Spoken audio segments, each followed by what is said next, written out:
My marriage counselor gaslit both me and my husband, secretly sabotaging our relationship for months, and lied to us endlessly. Now we're horrified realizing how deeply he messed with our lives. He was feeding us opposite stories, blamed each of us for everything, and even tried to diagnose me with a disorder. My husband, Ethan, 31M, and I, after celebrating just 7 months of marriage, hit a rough patch when he returned from military deployment. We clashed constantly, screaming arguments, his struggles with erectile dysfunction, raw resentment from his time away, and me struggling to feel even remotely attractive. To try and fix things, we both agreed to meet with a marriage counselor, provided for free through our military benefits. For almost 2 months, we collectively attended sessions, sometimes together, sometimes alone. Suddenly, the therapist told us he was being transferred, but promised to keep seeing us once a week. But out of nowhere, his number changed, he vanished, and all counseling just stopped. Last time we saw him was back in February. Our sessions stopped mostly because scheduling just didn't work after he disappeared. I honestly thought those sessions had helped. Things between Ethan and me seemed better, but turns out he was still unhappy, though for different reasons now. Our sex life was still terrible, and I felt so unwanted, despite the fact that I keep myself fit and know I'm objectively not unattractive.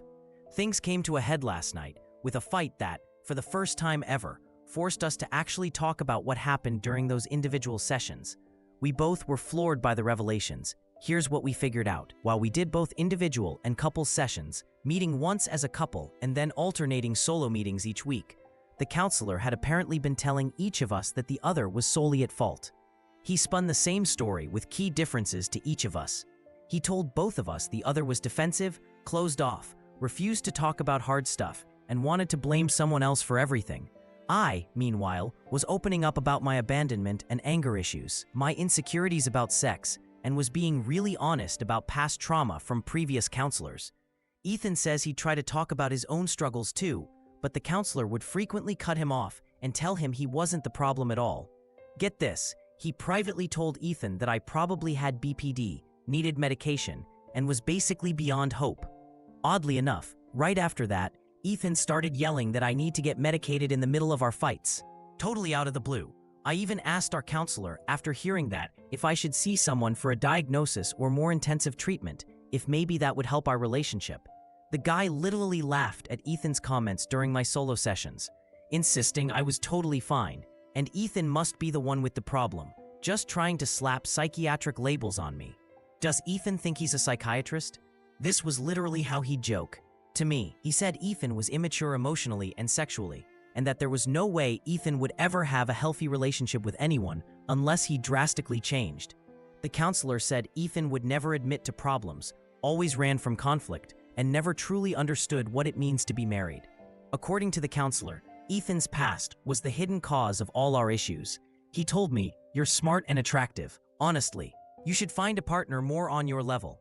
Meanwhile, Ethan claims the counselor kept telling him there was nothing at all wrong with him. He was mature, intelligent, blameless, and that all our issues came from my alleged psychosis. Now that I look back, I realize countless fights after seeing this counselor were directly colored by his comments. I'd start treating Ethan as a child, and Ethan would turn around and say I was crazy and needed help. Oddly, our marriage has gotten better since we stopped counseling.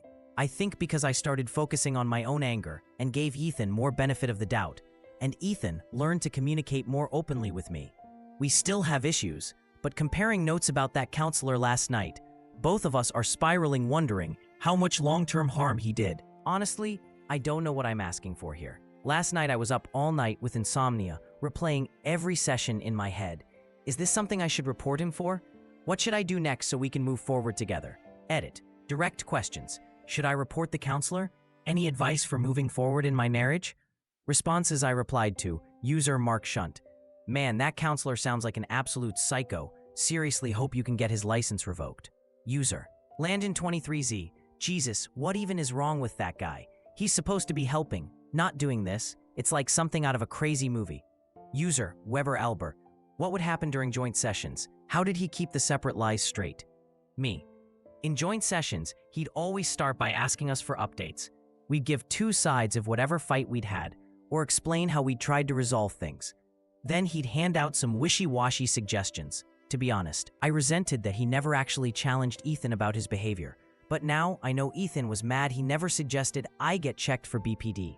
For my part, I had anger issues and got no help at all from the counselor, even when I tried to bring them up in one-on-ones. I ended up reading so many self-help books on anger management, did tons of introspection, and practiced calming down by myself. I also read marriage guides. Without either of us putting in all this personal work, I don't know how any other couple could have survived someone like him. User: aren't therapists supposed to take session notes? Me: there weren't any. He said everything was confidential, military policy. At the time, it made sense. Plenty of current or former members don't want written records that could ruin their careers. So to encourage soldiers to seek help, he explained that nothing was ever documented.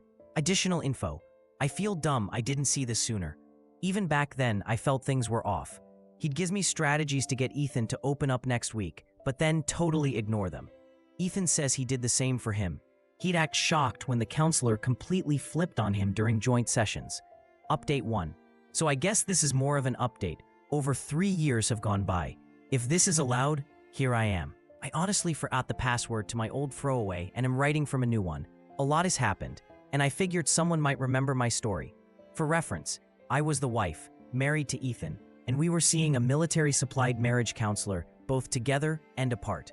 Our relationship was deteriorating rapidly until, after one especially bad fight, Ethan and I compared notes and realized the counselor had been outright lying to both of us all along. In private sessions, the counselor told me Ethan was practically a 12-year-old who'd never be a real partner, while to Ethan, he said everything was my fault and I had borderline personality disorder. When Ethan began to accuse me of being mentally ill in our arguments, I even brought it up to the counselor, to which he started literally making fun of Ethan behind his back and reassured me that I was beautiful, smart, and should just leave Ethan. The man was provided by the military's family services, and a few weeks after we figured all this out, he got transferred again. We never knew what really happened. Maybe he was fired for screwing over someone else. Maybe he just retired, or something else shady. Well, skip to the present day. Ethan and I are thriving. We went on a vacation, changed jobs, moved across the country. We're now 4 years married, happy, travel all the time, adopted 2 cats, and bought our dream house in a place we both love. How did we turn things around? Both of us devoured self-help books, started giving each other more trust, and worked hard on better communication. I quit a toxic, high-stress job, a move the counselor actually discouraged, but it truly saved my sanity. Ethan also changed careers. We never ended up reporting the counselor. We were genuinely worried he'd retaliate against Ethan, who still had 18 months in the military after everything happened. It's embarrassing to admit, but we were scared and way too overwhelmed. Even now, years later, I'm contemplating contacting family services at that base to finally make a report. But I'm honestly not sure if it would make any difference after all this time.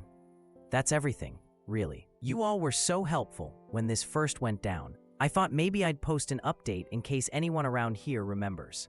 Fun fact, I got the idea to update after Ethan and I watched an M. Night Shyamalan movie, because a comment back then said our story sounded like one of his plot twists. I'm still laughing about that years later. So thank you, Landon23Z and Mark Shunt, for the hilarious comparison. Comments I replied to in the update. Me. It was hard, but I eventually saw another therapist after losing someone very close. She was super qualified, had great reviews, and helped me enormously. I paid out of pocket. And honestly, she was incredible, completely changed my perspective. Finding the right therapist is a lot like dating. Some are crazy, some just don't fit, some become exactly what you need. And maybe you get what you pay for. Dr. Lecter, as we now call the first guy, was free through the military. The one genuinely helpful thing Dr. Lecter did say was, your husband sometimes says dumb things during fights. He doesn't actually mean to hurt you. For me, that was kind of mind-blowing. As someone very precise with words, I couldn't grasp how someone could blurt out something so hurtful without meaning it. After that, I tried to be more patient when Ethan said something ridiculous. Also, getting out of that nightmare job made a huge difference. I didn't realize how much anxiety and stress from work spilled over into my marriage until I left, and suddenly everything felt calmer. Why did the counselor act this way? After thinking about it for years, I suspect he was just totally checked out. maybe nearing retirement, and didn't want to put in the effort to actually help us. My theory is he figured we were just totally mismatched, and it would be easier for us to break up, rather than him spending months working to salvage our marriage. But yeah, anyway, I've decided to call Base Family Services on Monday and file a report at last. That brings this story to a close. It's clear both partners put incredible work into healing themselves and their marriage, especially after enduring such unethical help. This story shows that self-insight and communication can sometimes overcome even the most toxic outside influences. What do you think? Have you ever trusted a professional only to realize later they might have made things worse? Let me know your thoughts in the comments.